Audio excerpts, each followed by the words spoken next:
Oke, bagaimana sih, caranya mengaudit siklus? Ya, kalau kita bicara siklus akuntansi, siklus yang pertama yang biasanya kita audit adalah siklus pendapatan, dilanjutkan dengan siklus pengeluaran.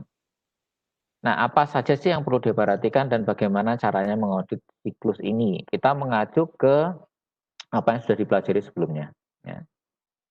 Jadi, yang pertama adalah, mencoba untuk memahami, ya, mencoba untuk memahami, kalau di audit secara umum kan mencoba memahami, perusahaan dan lingkungan bisnis yang dimiliki oleh perusahaan. Nah, kalau kita bicara mengenai, siklus, berarti kita sudah masuk ke transaksi, sehingga yang perlu kita pahami adalah untuk siklus ini itu sebenarnya transaksinya itu apa saja, terus kemudian akun-akun yang dipakai untuk mencatat transaksi itu apa saja.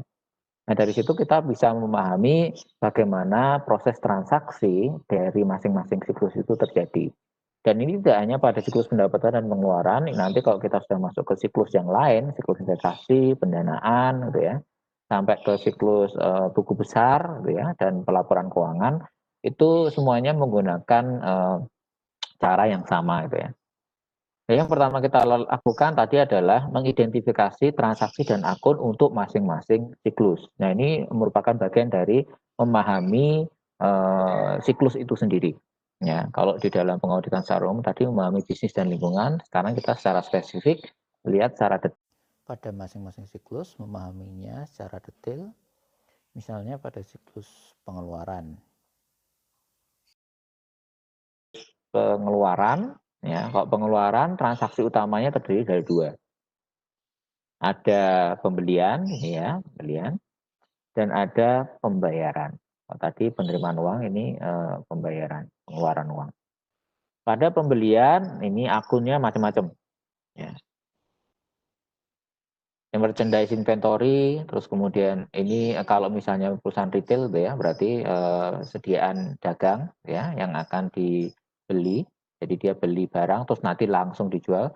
Kalau perusahaan manufaktur ada raw materials inventory, ya. Terus kemudian ada akun pembelian kalau pakai periodik gitu ya. Kalau pakai apa namanya tadi perpetual itu tidak perlu pakai akun pembelian. Ya. Terus ada prepaid expense, plan aset kalau belinya aset gitu ya, dan lain-lain. Terus kemudian kalau pembeliannya itu kredit, maka otomatis perusahaan harus mencatat adanya hutang. Ya. Karena kalau tunai ya langsung ada pengeluaran kas di sini. Ya. Ada pengeluaran kas, akun-akunnya ada akun pembelian. Tadi kalau misalnya belinya itu kredit ya, terus kemudian nanti pada saat pembayaran maka akun pembeliannya berkurang, gitu ya. Akun piutangnya juga berkurang, ya. Terus kemudian kalau penjualannya, pembeliannya secara kas, nanti mungkin kita bisa dapat diskon dan seterusnya. Nah, ini adalah siklus pengeluaran, akun-akun dan transaksi yang terjadi pada siklus pengeluaran. Nah, ini yang pertama harus kalian pahami, ya, akun-akunnya apa saja, terus kemudian transaksi utamanya apa saja, transaksi tambahannya apa saja, terus kemudian akun-akun utamanya itu apa saja.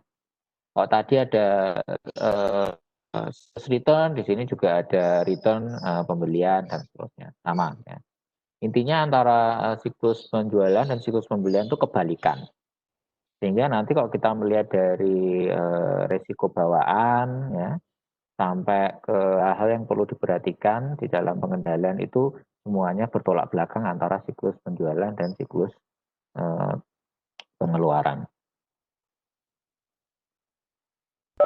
Nah, berikutnya yang kedua, setelah kita memahami pada masing-masing siklus ini transaksinya apa saja, terus kemudian akun-akun yang terlibat dalam masing-masing transaksi apa saja, berikutnya kita akan menentukan tujuan audit yang akan kita buktikan itu apa saja. Ya.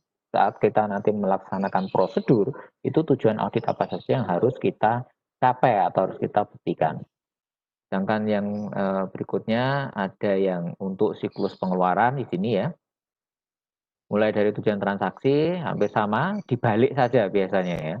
tujuannya yang dimiliki oleh si siklus penjualan ini tinggal dibalik itu akan menjadi tujuan dari siklus pengeluaran biasanya seperti itu. Ya. Oke, nah itu contoh dari tujuan audit khusus untuk masing-masing siklus. Bagaimana dengan siklus yang lainnya? Nanti juga berbeda-beda. Nah, setelah kita memahami tujuan audit khusus, ya, ini nanti akan kita pakai dalam mengembangkan tes substantif atau pengujian substantif yang ada di dalam sebuah audit program audit. Berikutnya kita mencoba untuk mengidentifikasi resiko bawaan terlebih dahulu, karena kan setelah itu kan kita harus mencoba melakukan assessment terhadap resiko. Yang pertama adalah resiko bawaan. Ya, untuk memahami nanti perusahaan itu mengendalikannya bagaimana. Ya. Plus pengeluaran ya kebalikannya ya. Pengeluarannya itu diakui dan dicatat lebih kecil, hutangnya diakui dan dicatat lebih kecil dan seterusnya. Ya. Nah, tadi ya setelah kita tahu resiko bawaannya apa, gitu ya. Berikutnya kita lakukan penilaian awal terhadap resiko pengendalian. Penilaian awal ini sama persis seperti sebelumnya sudah dijelaskan pada siklus pendapatan. Jadi apabila resiko pengendaliannya itu diasumsikan rendah, ya, artinya pengendalian internalnya itu bagus, maka kemudian kita akan menggunakan asumsi tersebut untuk memilih strategi awal dalam pelaksanaan audit, yaitu dengan strategi awal untuk melakukan pengujian pengendalian internal atau lower assess of control risk, karena kita menilai risiko pengendaliannya itu rendah, pengendalian internalnya diasumsikan baik, maka auditor harus skeptis dan melakukan pengujian pengendalian internal dengan sangat ekstensif. Sebaliknya kalau resikonya dinilai tinggi, maka pengendaliannya dinilai buruk, maka sebaiknya tidak perlu melakukan tes pengendalian atau tes pengendaliannya dilakukan secara minim dan langsung melakukan tes substantif atau biasa disebut sebagai strategi primary substantive approach. Jadi itu bisa kita gunakan untuk strategi awal dalam melakukan pelaksanaan audit. Nah, apabila kita sudah menentukan strategi awal tersebut, kalau kita menggunakan yang melakukan tes pengendalian atau wajib melakukan tes pengendalian secara ekstensif, nanti hasilnya pengendalian internalnya ternyata memang benar-benar bagus, atau karena kita sudah mengasumsikan jelek, kita langsung menuju ke pelaksanaan tes substantif. Sehingga berikutnya kita harus melakukan perencanaan terhadap tes substantif, dengan salah satunya adalah dengan membuat yang namanya program audit.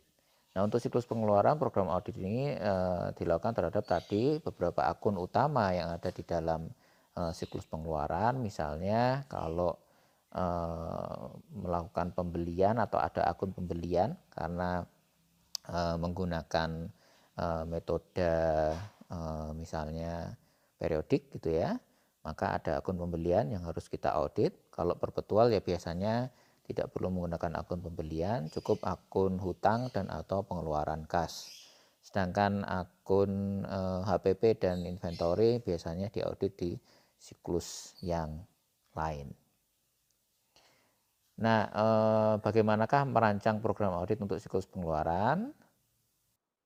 Nah, berikutnya di sini contoh untuk akun pembelian atau pengeluaran kas dan hutang. Ini sama, hampir mirip ya.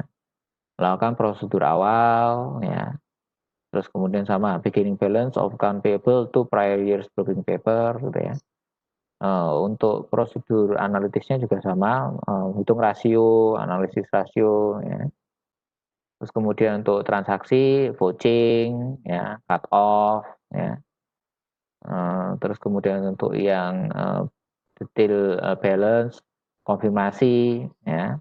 Tentu saja tidak bedanya prosedur konfirmasi antara piutang dan utang Kalau piutang itu konfirmasinya itu wajib dilakukan karena kemarin kalau kita bahas mengenai bukti audit ya, bukti-bukti piutang itu kan sudah berasal dari pihak bukti-bukti piutang itu kan semuanya berasal dari perusahaan sendiri atau klien. Oleh karena itu kurang reliable. Ya, untuk lebih reliable kita butuh bukti yang berasal dari pihak ketiga. Ya, caranya ya kita konfirmasi, itu wajib piutang. Tapi kalau hutang tidak. Hutang bukti-buktinya itu otomatis sudah berasal dari pihak ketiga sehingga sudah cukup reliable. Ya. Tapi ada beberapa kasus khusus ketika hutang itu harus dilaksanakan. Ya. Misalnya ya ketika